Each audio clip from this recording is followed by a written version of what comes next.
har bir bola dunyoga kelishdan oldin Alloh farishtalarni yoniga yig'ib aytar ekan, bugun yana bir o'zgacha bolani dunyoga jo'natamiz. Shunda farishtalar savol berishar ekan, bugun qanday bola va aynan kimga?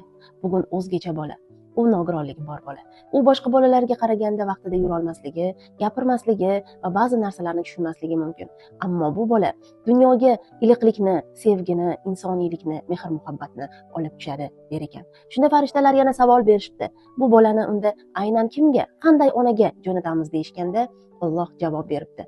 Bu bolani dunyodagi eng kuchli, eng sabrli, eng mehrli va eng qat'iyatli ota-onaga yuboramiz degan ekan. Shunday ekan azizlar, sizning farzandlaringiz jannat mehmonlaridir. Ularga jannat vojib qilingan ekan. Demak, siz tanlanganlar ichida tanlangansiz. Allohning nazari tushganlardansiz. Sizlarning uyingizda jannat mevalari mehmon bo'lishmoqda. Bolalaringizni asrang. O'z vaqtida davolating. Allohning oldiga tanlanganlarning ichida tanlanganligingizni yana bir bor isbotlang.